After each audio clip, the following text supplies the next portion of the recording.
Welcome to plant recipes views and friends. நம்ம இன்றைக்கி பார்க்க போகிறது வந்து பொட்டேட்டோ கிரேவி தான். இதுக்கு வந்து அரை ஸ்பூன் கடுகு, ஒரு ஸ்பூன் வந்து சீரகம், ஒரு ஸ்பூன் உளுத்தம்பருப்பு, ஒரு ஸ்பூன் கடலைப்பருப்பு, அப்புறம் கொஞ்சம் திராட்சை ஆட் பண்ணியிருக்கேன், பிளாக் ட்ரை கிரேப்ஸு, அப்புறம் 2 அக்ரூட் ஆட் பண்ணியிருக்கேன். 1.5 ஸ்பூன் எண்ணெய் ஊற்றி கடிக்க பொரிய வச்சாச்சு. அதுக்கப்புறம் 3 தக்காளி ஆட் பண்ணியிருக்கேன் நான். ஏன்னா கிரேவின்றதுனால கொஞ்சம் தக்காளி இருக்கணுன்றதுக்காக தக்காளி ஆட் பண்ணியிருக்கேன். கொஞ்சம் தண்ணி ஊற்றி தக்காளியை வந்து நல்லா வதக்கிட்டேன். ஏன்னா தண்ணி ஊற்றினா குயிக்காக வதங்கிடுது. ஸோ அதனால் 2 to 3 மினிட்ஸ்க்குள்ளே வதங்கிடுது. தண்ணி ஊற்றி தக்காளியை நல்லா வதக்கிட்டேன். வதக்கிட்டதுக்கப்புறம் டெசிகேட்டட் கோகோனட் ஒரு 3 to 4 ஸ்பூன்ஸ் போட்டு அதையும் வந்து இந்த தக்காளி கிரேவியில் நல்லா மிக்ஸ் பண்ணி விட்டுட்டேன். மிக்ஸ் பண்ணதுக்கப்புறமா வந்து உருளைக்கிழங்கு பேபி பொட்டேட்டோ தான் எடுத்திருக்கேன். ஒரு 5 பேபி பொட்டேட்டோ எடுத்தேன். அதை நல்லா க்ளீனாக வாஷ் பண்ணிவிட்டு மேலே இருக்க தோலெல்லாம் நல்லா பீல் பண்ணிவிட்டு சின்ன சின்ன துண்டுகளாக கட் பண்ணிவிட்டு அதை வந்து இந்த கிரேவி தக்காளி கிரேவி இருந்துருக்கு இல்லையா, அதில் வந்து நல்லா கலந்து விடுறேன் நான் இப்போது. ஸோ தட் வந்து மசாலா நல்லா மிக்ஸ் ஆகிட்டு நல்லா பிளெண்ட் ஆகிட்டு வரும், நமக்கு டேஸ்டியாக இருக்கும். மீன்வைல் என்னோடய சேனலை எல்லாருமே பிளாண்ட் ரெசிபிஸ் சேனலை எல்லாருமே சப்ஸ்கிரைப் பண்ணுங்கள், லைக் பண்ணுங்கள், ஷேர் பண்ணுங்கள், கமெண்ட் பண்ணுங்கள். உங்கள் ஃப்ரெண்ட்ஸ் அண்ட் ரிலேட்டிவ்க்கும் வந்து இந்த சேனல் வந்து ஷேர் பண்ணி விடுங்க, அவங்களையும் சப்ஸ்கிரைப் பண்ண சொல்லுங்கள். இப்போ வந்து நல்லா கலந்து விட்டாச்சு. தேவையான அளவுக்கு தண்ணி வந்து கொஞ்சம் நிறைய தண்ணி வைக்கணும். உருளைக்கிழங்கு வந்து வேகிறதுக்கு லேட் ஆகும். ஸோ அதனால் நிறைய தண்ணி வச்சுட்டு உருளைக்கிழங்கு நல்லா ஒரு 20 மினிட்ஸ் 15 to 20 மினிட்ஸ் நல்லா கொதிக்க வைக்கணும். அப்போ தான் வந்து உருளைக்கிழங்கு நல்லா வேகும். பார்த்திங்கனாலே தெரியுது, நல்லா பபுள்ஸ் வர ஆரம்பிச்சிடுச்சு. இப்போ நல்லா வேகட்டும். மீன்வைல் வந்து நம்ம வந்து புளி கரைச்சல் ரெடி பண்ணிக்கலாம். புளி கரைச்சலில் வந்து பார்த்திங்கன்னா 2.5 பட்டை புளி, 1.5 ஸ்பூன் உப்பு, எனக்கு தேவையான அளவுக்கு உப்பு போட்டிருக்கேன். உங்களுக்கு எவ்வளோ தேவையான அளவோ அந்த அளவுக்கு உப்பு போட்டுக்குங்க. அப்புறம் 3 ஸ்பூன் வந்து அரோட்டி மாவு ஆட் பண்ணியிருக்கேன். அரோட்டி மாவு எதுக்குன்னு பார்த்தீங்கன்னா இந்த இந்த கிரேவி வந்து திக்னஸ் கொடுக்கும். அதே மாதிரி வந்து வயிற்றுக்கும் ரொம்ப நல்லது.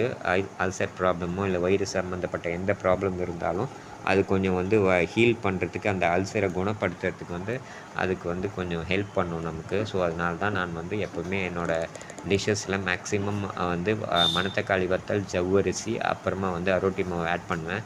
இது 3மே பார்த்திங்கன்னா வயிற்றுக்கு ரொம்ப நல்லது. அல்சர் ப்ராப்ளம் இருந்தாலும், கேஸ்ட்ரோவில் எந்த விதமான ப்ராப்ளம் இருந்தாலும் அதை கொஞ்சம் குணப்படுத்துறதுக்கு அது வந்து ரொம்ப ஹெல்ப்ஃபுல்லாக இருக்கும். ஸோ அதனால் எப்போவுமே என்னோடய இதில் ரெசிபீஸில் வந்து இது 3மே வந்து ஆட் பண்ணுவேன் மேக்ஸிமம். சில சமயம் ஆட் பண்ண மாட்டேன், அது வந்து பண்ணுற ரெசிப்பியை பொறுத்து. இன்றைக்கி வந்து நான் வந்து அரோட்டி மாவு ஆட் பண்ணியிருக்கேன். மீன்வெல் இந்த டைப் ஆஃப் ஃபுட் எல்லாமே வந்து காரம், மசாலா, அப்புறமா வந்து எண்ணெய் மட்டும் கம்மியாக தான் யூஸ் பண்ணியிருக்கேன். ஏன்னா அல்சர் பேஷண்ட்டு, அப்புறம் வயிறு சம்மந்தப்பட்டமான எந்த விதமான ப்ராப்ளம் இருந்தாலுமே இந்த டைப் ஆஃப் ஃபுட் சாப்பிட்றதுனால அவங்களுக்கு வயிறு எரிச்சலோ, சாப்பிட்டதுக்கப்புறம் வயிற்றுக்கு எந்த ஒரு பிரச்சனையும் வர்றதுக்கு வாய்ப்பே கிடையாது.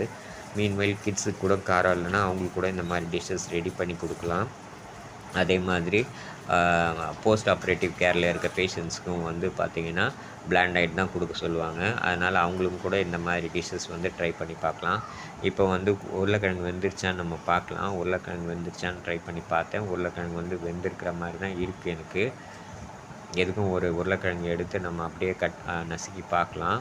ஓரத்தில் வச்சு நசுங்கிடுச்சுன்னா வெந்துருச்சுன்னு அர்த்தம். ஒரு 15 to 20 மினிட்ஸ்க்குள்ளே வெந்துடும் கண்டிப்பாக. எதுக்கும் வெந்துருச்சான்னு ஒரு தடவை ட்ரை பண்ணி பார்த்துக்குங்க. மீன்வைல் வந்து அப்புறமா டெலிவரி ஆன விமென்ஸ்லாம் கூட பார்த்திங்கன்னா 7 to 10 days வந்து அவங்க வந்து பிளாண்ட் டயட்டில் பத்திய சாப்பாடில் தான் இருக்கணும். அவங்களுக்கு கூட இந்த மாதிரி டிஷ்ஷஸ் வந்து சூட் ஆகும். ஸோ அவங்களும் கூட ட்ரை பண்ணி பார்க்கலாம்.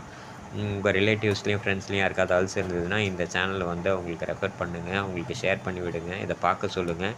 இதில் வர ஒவ்வொரு ரெசிப்பியும் ட்ரை பண்ணி பார்க்க சொல்லுங்கள். இது எல்லாம் சிம்பிள் அண்ட் ஈஸியாக தான் செய்கிறேன். ரொம்ப காம்ப்ளிகேட்டட் ப்ரொசீஜரெல்லாம் நான் செய்யலை. அவங்களையும் சப்ஸ்கிரைப் பண்ண சொல்லுங்கள். ஸோ தட் டெய்லி நான் போடுற ஒவ்வொரு வீடியோஸும் பார்த்துட்டு அதுக்கு தகுந்த மாதிரி எது அவங்களுக்கு சூட்டபுளாக இருக்கோ அதுக்கு தகுந்த மாதிரி அவங்க பார்த்து செஞ்சு சாப்பிடுவாங்க. இதில் சப்போஸ் உங்களுக்கு வெங்காயம், இஞ்சி, அப்புறமா வந்து பூண்டு, அப்புறமா வந்து மஞ்சத்தூள், மிளகாத்தூள் கொஞ்சமாக உங்களுக்கு ஒத்துக்கோன்னா நீங்கள் அந்த மாதிரி உங்களுக்கு தகுந்த மாதிரி இதை மாற்றி நீங்கள் செஞ்சுக்கலாம். எதெல்லாம் ஒத்துக்குதோ அந்த ஐட்டத்தெல்லாம் நீங்கள் ஆட் பண்ணி நீங்கள் செஞ்சுக்கலாம். நல்லா தான் இருக்கும். இப்போ வந்து நான் புளி கரைச்சல் ஆட் பண்ணிடுறேன். நான் சொன்ன மாதிரி 3 பட்டை புளி, அப்புறமா 1.5 ஸ்பூன் உப்பு, அப்புறம் 3 ஸ்பூன் வந்து அரோட்டி மாவு போட்டுட்டு நல்லா கரைச்சி வச்சுருக்கேன். கரைச்ச புளி கரைச்சலில் வந்து இதை ஆட் பண்ணிடுறேன். ஆட் பண்ணிவிட்டு இது கொஞ்சம் கலந்து விடணும். அரோட்டி மாவு போடுறதுனால கொஞ்சம் அடிக்கடி நீங்கள் கலந்து விட்டிங்கன்னா தான் உங்களுக்கு வந்து அடி பிடிக்காமல் இருக்கும். இல்லைன்னா அடி பிடிக்க ஆரம்பிச்சிடும். இப்போ நான் நல்லா கலந்து விட்டுட்டேன். கொஞ்சம் தண்ணியும் ஆட் பண்ணணும் இதில். தண்ணி ஆட் பண்ண போகிறேன் நான். ஏன்னா ரொம்ப கொஞ்சம் திக்காக இருக்க மாதிரி இருக்குது. அதே மாதிரி தண்ணி அதிகமாக இல்லைன்னா அரோட்டி மாவு வந்து கொஞ்சம் அடி பிடிக்க ஆரம்பிக்கும் பாத்திரத்தில். அதனால் வந்து நீங்கள் அரோட்டி மாவு போடும்போது கொஞ்சம் கேர்ஃபுல்லாக இருக்கணும். அடிக்கடி கிளறி விடணும். குக்கரில் இருந்ததுன்னா குக்கரில் நம்ம அரோட்டி மாவு போட்டு ஆட் பண்ணோம்னா அப்போ எந்த பிரச்சனையும் இருக்காது. குக்கரில் அந்த அளவுக்குலாம் அடியே பிடிக்காது. பட் ஆனால் இந்த மாதிரி ஓப்பன் பாத்திரத்தில் வச்சு நம்ம சமைக்கும் போது அப்படியே கொதிக்க வச்சு பண்ணும்போது அடி பிடிக்கிறதுக்கு உண்டான வாய்ப்புகள் ரொம்ப அதிகம். ஸோ அதனால் அடிக்கடி கிளறி விடுங்க. ஸோ இப்போ வந்து நல்லா கொதிக்க ஆரம்பிச்சிருக்கு. இப்படியே கொதிக்கட்டும். ஒரு 10 மினிட்ஸ் கொதிச்சா போதும். அந்த புளி வாசனை வந்து அந்த உருளைக்கிழங்கோட நல்லா பிளெண்ட் ஆகி வரும். புளி, உப்பு, அரோட்டி மாவு இது எல்லாமே ஒன்று போல் கலந்து வரணும். ஸோ அதனால் நீங்கள் வந்து ஒரு 10 மினிட்ஸ்க்குள்ளே ஒரு 7 மினிட்ஸ் இதை நல்லா கொதிக்க வச்சிங்கன்னா அது பக்காவாக ரெடி ஆகிடும். மீன்வைல் வந்து அல்சர் பேஷண்ட்ஸ் எல்லாம் ரொம்ப பிளாண்டாக தான் சாப்பிட்ணுன்ற அவசியம் கிடையாது. வெந்த சாதமும் தயிர், மோர் அப்படி சாப்பிட்ணுன்னு அவசியம் கிடையாது. இப்படி ட்ரை பண்ணால் கூட அவங்களுக்கு நல்ல ஒரு டிஃப்ரெண்ட்டான இதுவாக இருக்கும், மீலாக இருக்கும்.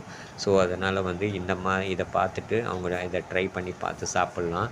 இது சாப்பிட்றதுனால அவங்களுக்கு எந்த விதமான ப்ராப்ளமும் வராது. வயிறில் ஒரு எரிச்சலோ சாப்பிட்டதுக்கப்புறமா வயிறு எதாவது ப்ராப்ளம் பண்ணுற மாதிரியோ எதுவுமே இருக்காது. இது ரொம்ப சேஃப் தான்.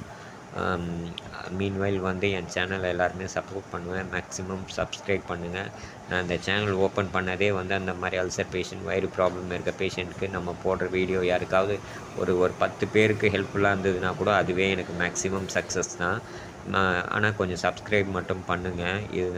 இந்த சேனல் நிறைய பேர் வியூஸ் போடணும், இல்லை வந்து இதை பார்த்துட்டு எனக்கு ரொம்ப பாப்புலாரிட்டி கிடைக்கணுன்னா நான் வந்து இதை போடலை. நம்மளை மாதிரி இருக்கிற பேஷண்ட்ஸுக்கு வந்து இது ஹெல்ப்ஃபுல்லாக இருக்கணும். அவங்களும் இதை மாதிரி நம்ம சாப்பிட்ற மாதிரி டிஃப்ரெண்ட்டாக சாப்பிட்ணும். அவங்களுக்கு இந்த மாதிரி சாப்பிட்டாங்கன்னா அவங்க மனசு திருப்தி ஆச்சுன்னா அதுவே எனக்கு ரொம்ப